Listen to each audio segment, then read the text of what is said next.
આમ અર્જુન નજર કરતો જાય, કાકા છે, મામા છે, ભાઈ છે, ભત્રીજા છે, ભાણેજ છે, ગુરુ છે, બ્રાહ્મણો છે, કોની સામે હથિયાર ઉપાડું?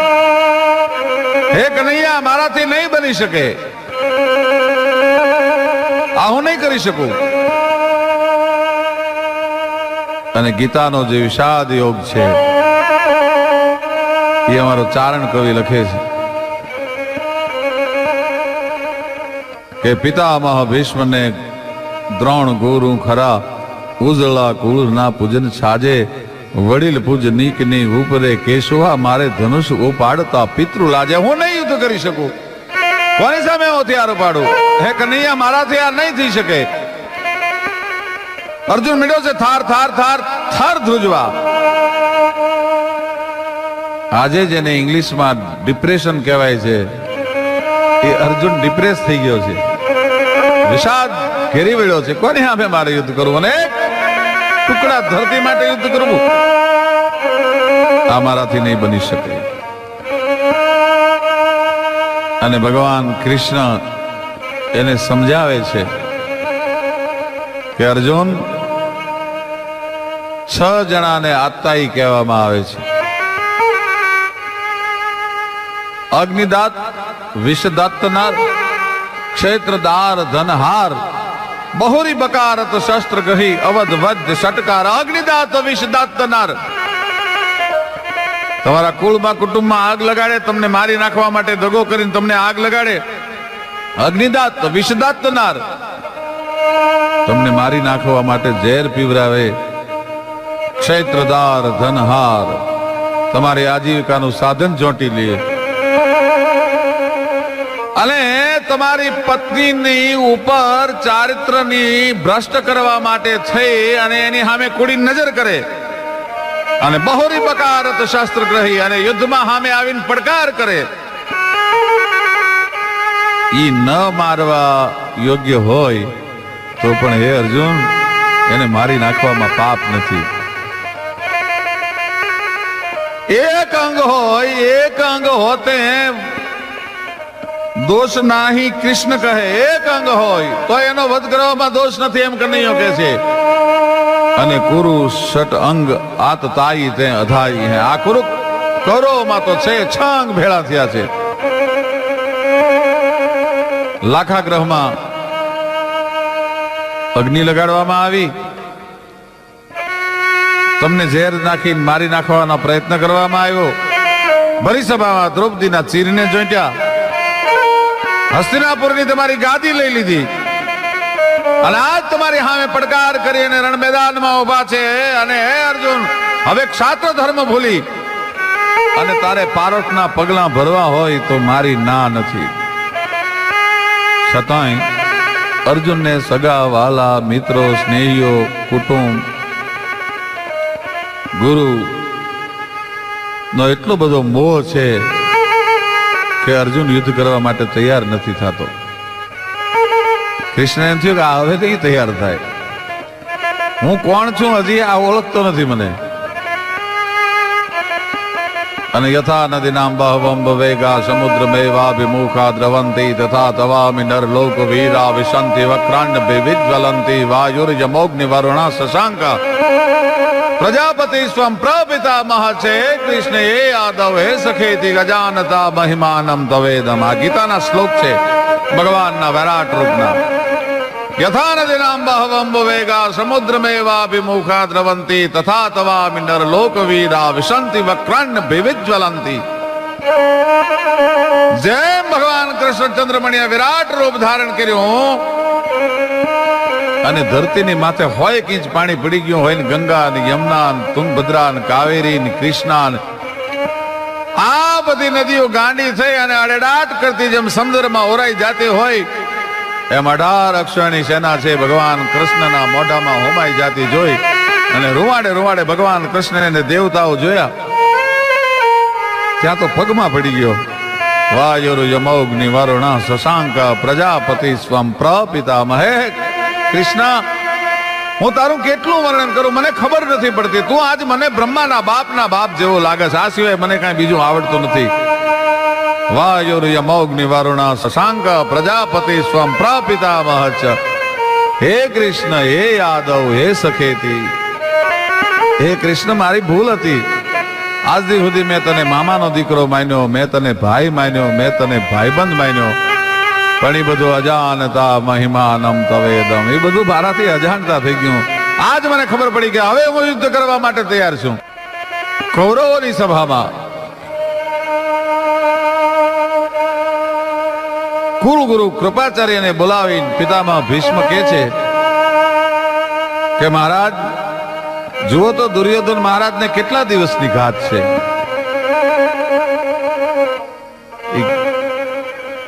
નક્ષત્રનો ગ્રહમંડળનો અભ્યાસ કરી પ્રશ્ન કુંડલી માંડી અને કૃપાચાર્યજી કહે છે કે દુર્યોધન મહારાજને 18 દિવસની ઘાત છે.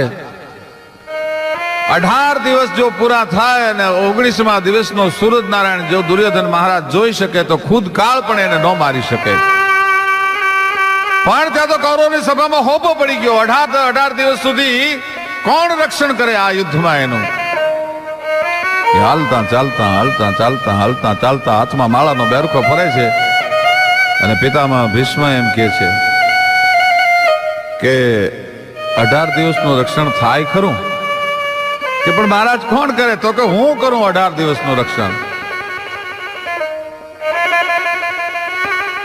અને હું 18 દિવસનું રક્ષણ કરું, એ શબ્દો જ્યાં ભગવાન કૃષ્ણને કાને પડ્યા એને એમ થયું કે જો દાદો 18 દિવસનું રક્ષણ કરે તો હું અને દુનિયાના તમામ દેવતાઓ જો ભેળા થાય તોય દુર્યોધનને મારી ન હગાય. એટલે સરસ્વતીને હુકમ કર્યો, યા કુંદેન્દુ તુષાર હાર ધવલા. ત્યાં તો શારદા આવીને હામાં ઉભા રહી ગયા. મહારાજ હુકમ કે તમે પિતામહ ભીષ્મની બુદ્ધિ ફેરવી નાખો. કે મહારાજ કયો તો તમારી અને કયો તો 18 અક્ષરણીની બુદ્ધિ ફેરવી નાખું, પણ ભીષ્મની બુદ્ધિ મારાથી નહીં ફરે. કારણ કે પાંચ તત્વ જેના શુક્રને સ્પર્શ નથી કરી શક્યા એવો મહાવૃદ્ધો હતા એ ભીષ્મ, એની બુદ્ધિ ફેરવવાનું મારું ગજું નથી. પણ શારદા વાયુ રૂપે મંડી વાવા ભાઈ. આખી કૌરવોની સભામાં ખબર પડી ગઈ કે પિતામહ ભીષ્મે દુર્યોધનનું રક્ષણ કર્યું, દુર્યોધનનું રક્ષણ કર્યું, દુર્યોધનનું રક્ષણ કર્યું. એમાં નકુલનો અને સહદેવનો મામો મારવાડથી શૈલ્ય રાજા આવેલો, એનાથી ન રહેવાનો અને શૈલ્ય આવી અને પિતામહ ભીષ્મને એમ કીધું કે જો 18 દિવસ સુધી તમે એકલા દુર્યોધનનું રક્ષણ કરવાના હો તો અમે કઈ ખીચડ કાયા સાધુ નથી કે તમારા રણ મેદાનમાં ખીચડું ખાવા માટે આવ્યા છીએ. ક્ષત્રિયના દીકરા તરીકે જો યુદ્ધમાં અમને જો ભાગ ન મળે. પિતામહ ભીષ્મ કહે છે શૈલ્ય મને ખબર છે આ તું નથી બોલતો, કોણ બોલે છે મને ખબર છે, પણ કાંઈ વાંધો નહીં, જાઓ હું 3 દિવસનું રક્ષણ કરીશ. દ્રોણાચાર્ય 2 દિવસનું રક્ષણ સ્વીકાર્યું, પિતામહ ભીષ્મે 3 દિવસનું રક્ષણ સ્વીકાર્યું. 17.5 દિવસનું જયારે રક્ષણ બધાએ વહેંચી લીધું ત્યારે દુર્યોધને આવીને કીધું કે મને માણસમાંય નહીં અને બાયડીમાંય નહીં એવો કરી નાખી અને શું કામ મને ભૂંડો લગાડો છો રણ મેદાનમાં? તમે જો 18 દિવસ સુધી બધા ભેળા થઈને મારું રક્ષણ કરવાના હો તો ક્ષત્રિયનો હું પણ દીકરો છું, મારે કોઈના રક્ષણની જરૂર નથી. કે દુર્યોધન બાપ મને ખબર છે આ તું નથી બોલતો પણ તારો કાળ બોલે છે.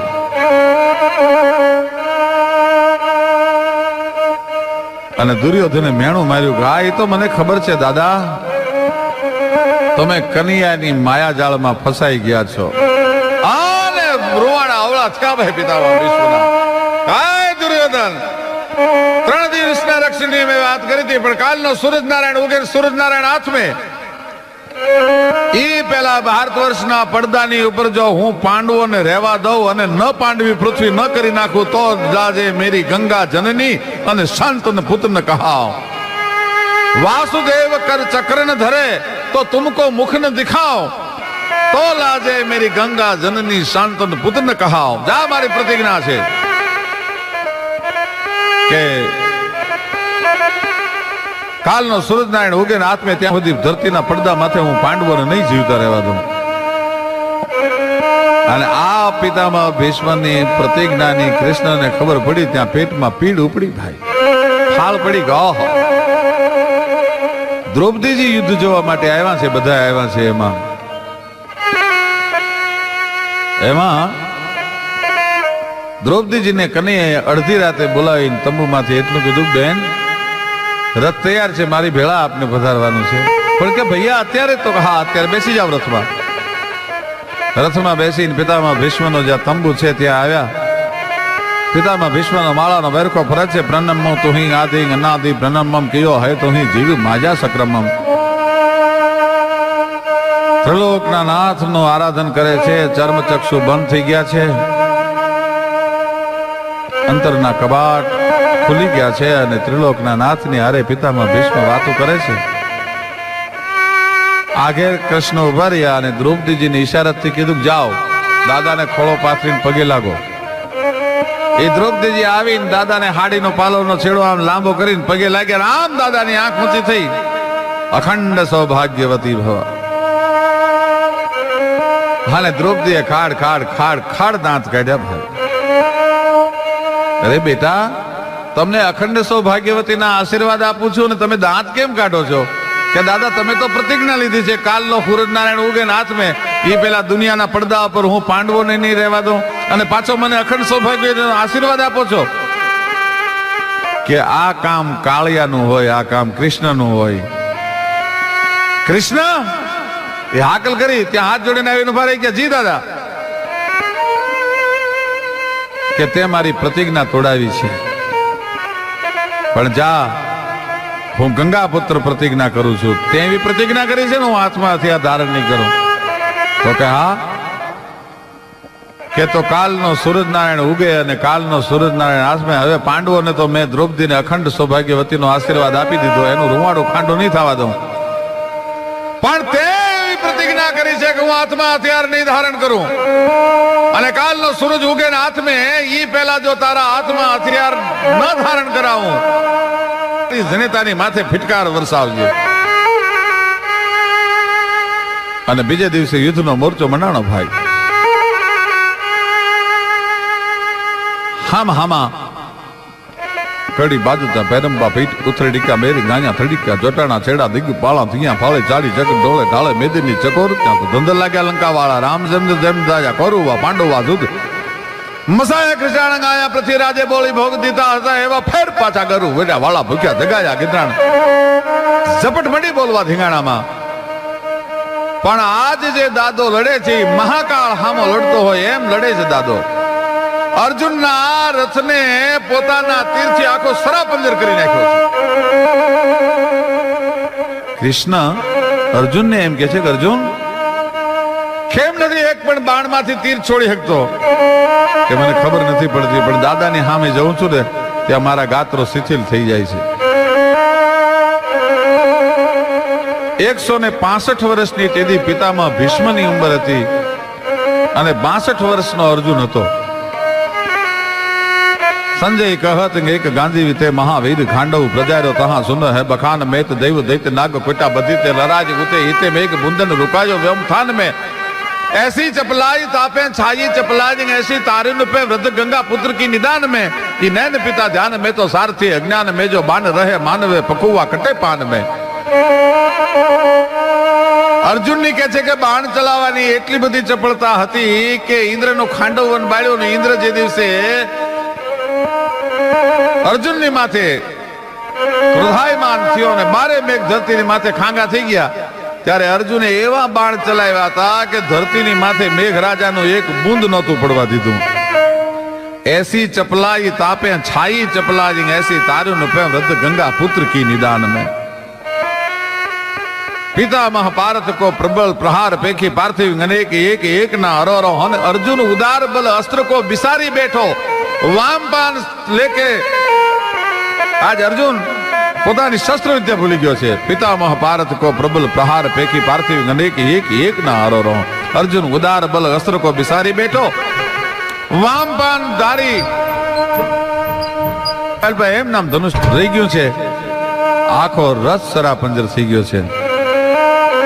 અને દાદો આ દ્રશ્ય જોવે છે, પણ હજી કૃષ્ણ ગભરાતો નથી. દાદાને જે દ્રશ્ય જોવું છે એ દ્રશ્ય હજી સર્જાતું નથી. અને ભાઈ પિતામાં ભીષ્મે મોઢામાં ખુલ્લી તરવાર લીધી અને કાન સુધી ફણસ ખેંચીને તીર ચડાયું ભાઈ. અને પેંજની પે દિયો પગ તો પેંજની હિલાઈ. રથની પિંજણીની માથે પગ મૂકી અને દાદાએ વસુંધરાના કાળજાની માથે પગ જ્યાં મૂક્યો તો થરાક થરાક થરાક વસુંધરા થવા માંડી, લરજવા માંડી ગઈ વસુંધરા ભાઈ. દિગ્બાળો ગોઠણીયા ભર થઈ ગયા. એને એમ થઈ ગયું કે આજ વસુંધરાના છેડા મારા દાઢમાંથી છૂટી ન જાય, એટલા માટે દિગ્બાળો વસુંધરાના ધરતીના છેડા પકડીને ગોઠણીયા ભેર થઈ ગયા. સૂરજનારાયણ રથના ઘોડાની લગામો હતાણ કરી લીધી કે આજ કદાચ દાદાનો હાકલો સાંભળી અને મારા ઘોડા દિશા ન ચૂકી જાય.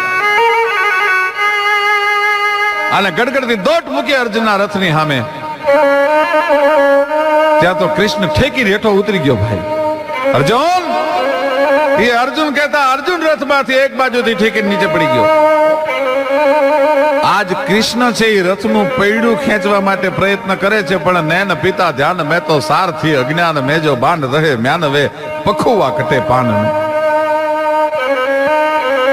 એક ધારા નૈનો છે એ દ્રષ્ટિ છે એ પિતામહની સામે લાગી ગઈ છે. કદાચ જો મારી દ્રષ્ટિ ચૂકી જાઉં અને અર્જુનને દાદો મારી નાખે તો. કૃષ્ણ રથનું પૈડું ખેંચવાનો પ્રયત્ન કરે છે, પણ રથનું પૈડું દાદાની સામે નજર છે એટલે ધૂળથી મુઠ્ઠીયું ભરાઈ જાય છે. અને દાદો મરક મરક મરક મરક દાંત કાઢતો કાઢતો દોટ મૂકી અને રથની સામે આવે છે. અને છેલ્લો હાકલો કર્યો. એ હાકલો કરતા કૃષ્ણે રથના પૈડાને ખેંચી લીધો ને આંગળીને વેઢે ચકર ચકર ચકર ચકર ચડાયું ભાઈ. ત્યાં પિતામાં ભીષ્મે કૃષ્ણના ચરણોમાં હથિયાર ફેંકી દીધા. અને કૃષ્ણને પિતામાં ભીષ્મ એટલું કહે છે, કનૈયા મારે તો તને વ્યાકુળ જોવો તો. તારા શરીરની ઉપર લોહીના ડાઘ હોય, તારા માથાની લટુ વિખરાઈ ગઈ હોય, તારું પિતાંબર છૂટીને ધરતી ઉપર પડી ગયું હોય અને તું આકુળ વ્યાકુળ થઈ ગયો હોય, ઈ મારે જોવું. તું કેમ દોસ્ત ક્ષત્રિયો કહેવાય ખબર પડી ને, હાથમાં હથિયાર રહેવું પડ્યું ને. आप कियो के शस्त्र बिना भूमि हरि हो सब भार, तो हमें क्षत्रिय का ना गिने अब बोले हूं बचन विचार. आया कई व्रजनी बाळाओना वस्त्रों लईने जाडवा पर नहोतुं चढ़ी जवानुं. कन्हैया आया तो हामे महाकाल ने थोभावी दे एवा क्षत्रियोनी सामे लड़वानुं हतुं. आप कियो के शस्त्र बिना भूमि हरि हो सब भार, तो हमें क्षत्रिय का ना गिने अब बोले हूं बचन विचार. विचार करीने जवाब आपजे. क्या तो डारी चक्र हरि हंस दियो अने किए उत्तर ब्रिजराज, तोरी प्रतिज्ञा मोर मैं तोर प्रतिज्ञा काज. है भीष्मा હું તે યુગે યુગે મારા ભક્તોની પ્રતિજ્ઞાને સાચવવા માટે થઈ અને મારી પ્રતિજ્ઞા તોડતો આવ્યો છું. डारी चक्र हरि हंस दियो किए उत्तर ब्रिजराज, आज मोर प्रतिज्ञा जात है तोर प्रतिज्ञा काज. અને હજારોના રક્તથી રંગાણેલી રાજગાદી ઉપર યુધિષ્ઠિર મહારાજને મન માનતું નથી, પોતે ઉદાસ રહે છે. ઉત્તરાયણના સૂર્યની રાહ જોઈ અને બાણશૈયા પર પિતામહ ભીષ્મ પડ્યા છે. કૃષ્ણને યુધિષ્ઠિર એમ કે છે, હાલો ને આપણે દાદા પાસે જઈએ. અને દ્રૌપદી, પાંચે પાંડવો, ભગવાન કૃષ્ણ એ બધા આજ ઉત્તરાયણના સૂર્યની રાહ જોતા બાણશૈયા પર પડેલા ભીષ્મ પાસે આવે છે. જ્ઞાનની વાતો કરે છે. એમાં દ્રૌપદી મરક મરક મરક મરક મરક દાંત કાઢે છે. દાદાની નજર ગઈ દ્રૌપદીની સામે. બેટા, હું આવી ગંભીર વાત કરું છું અને તમે હસો છો શું કામ? તમારા હાસ્યમાં કઈ મર્મ છે? તમારે કઈક કહેવું છે? તો કે હા દાદા, મારે ઘણું કહેવું છે. શું બોલો બોલો બેટા, જે હોય એ તમને માફ છે. કે તે દી આજ્ઞાન ક્યાં એ હાલ્યું ગયું તુજે દી, આબરૂ જાતી તી મારી પાથરી, ભીષ મેં બાણ પથારી. એ દાદા, દુશાસન જેથી મારો ચોટલો પકડીને મને નગ્ન કરવાનો પ્રયત્ન કરતો હતો સભામાં, તેથી આ બધું જ્ઞાન કેમ વી ગયું હતું? અને કવિ કાગ બાપુ લખે છે, દુલ્લો કાગ દુલ્લા ભાયા કાગ, 6 અક્ષરનું નામ, 1000 વર્ષે આવો ચારણ કવિ મળે. આમ પણસને ખેંચીને તીરને ચડાવ્યો, હોલાને હોલીની માથે તીરને નોંધ્યું. એટલે હોલાએ કીધું કે ઉડી જાય. કાળ નીચે આવી ગયો છે. તે દિવસે હોલી બોલી છે કે ઉપર તો નજર કરી, ઉડીને જાશું ક્યાં? કારણ કે ઉપર ચક્રો બાજ આંટા મારે છે, નીચે કાળ છે અને ઉપર એ કાળ છે, ભાગીને ક્યાં જવાનું? પણ એકવાર પરમાત્માને યાદ કરી લઈએ તો આપણી જિંદગીના છેલ્લા શ્વાસ છે ને એ અમૃતમય બની જાય. પણ છેલ્લી વખતનો આર્તનાદ નીકળ્યો, ગાયત્રી ભગવાનના અધિપતિ બાપ, અમારા જીવતની છેલ્લી ક્ષણને સુધારી લેજે. અને પ્રસંગ એવો બન્યો, શિકારી જે બાણ નોંધીને ઉભો હતો એમાં સર્પ નીકળ્યો. એ સર્પે શિકારીના પગે દંશ ઠપકાર્યો અને શિકારી નિશાન ચૂકી ગયો. એ ચૂકેલું નિશાન હોલા અને હોલીને ન લાગ્યું, પણ ઉપર ચક્રો બાજ આંટા મારતો હતો એને લાગી ગયું. નીચે શિકારી મરી ગયો અને ઉપર ચક્રો બાજ મરી ગયો. પરમાત્માને એકવાર દિલથી જે યાદ કરે, જેને દિલ દઈ દીધું હોય, ઉઠ જાનકી બાટ સિચાન ગ્રહી, તબ ખેંચ કે બાન રહી ભિલરી, તબ બપરી હુલરી પિયુસો બિનવે, અબ આયો મરનો સમરો હરરી. ત્યારે શું બન્યું કે કાલ કો કાલ ભોરિંગ ડશો, દગા બાજ કો બાન લગ્યો સરરી, અરે જીન કો રચપાલ ગોપાલ ધની, ઉન કો બલવંત કહા કરરી. જેના રખો પણ 1000 હાથ વાળો કરવા વાળો હોય એનું દુનિયા ન બગાડી શકે. પ્રહલાદે પરમાત્માને દિલ આપી દીધું હતું. બહુ નાનપણમાં સંઢ અને અમક નામના 2 ઋષિ છે, પ્રહલાદને ભણાવતા હતા. હિરણ્યકશ્યપે બોલાયો. કોકે કીધું કે એક કામ કરો મહારાજ. કે શું? કે એને આ નાની એવી ઓરડીમાં પૂરી દો. કોકે કીધું કે એક કામ કરો મહારાજ. કે શું? કે એને આ નાની એવી ઓરડીમાં પૂરી દો. એને જમવાનું ના આપતા, એને પાણી ના આપતા. અને પાણી વગરનો દીકરાનો દેહ ક્યાં સુધી ટકશે? અને એ નાની એવી ઓરડીમાં પ્રહલાદને પૂરીને 12 તાળા વાસવામાં આવ્યા. ભાઈ પહેરી ગયો, ખુલ્લા ખડકે ચોકી કરે છે. અને એમાં માણસોએ જઈને હિરણ્યકશ્યપને કીધું કે મહારાજ, એને તો કોઈક જમાડતું હોય એવું લાગે છે. અંદરથી ભોજનની સુગંધ આવે છે ઓરડીમાંથી, ખોલી નાખો તાળા. અને પ્રહલાદ ભોજનના થાળ ઉપર બેઠો બેઠો જમે છે. અને ભગવતી લક્ષ્મી છે એને વીંજણો ઢોળે છે. ભાઈ એ લક્ષ્મીને હિરણ્યકશ્યપ ન જોઈ શક્યો, પણ પ્રહલાદને જમતો જોઈ શક્યો. ને ઝાડ વ્યાપી ભાઈઓ, નાલાયક, આ ઓરડીમાં તને જમવાનું કોણે આપ્યું? અને દાંત મીંડ્યો કાઢવા પ્રહલાદ, ખાડ ખાડ ખાડ ખાડ ખાડ હસવા મીંડ્યો. હિરણ્યકશ્યપે કીધું કે નાદાન, તને હસવું આવે છે? એ પોતાનું હાસ્યને બંધ કરી અને પ્રહલાદ બોલ્યો, પિતાજી, તારી મૂર્ખતા પર હસવું આવે છે. કેમ?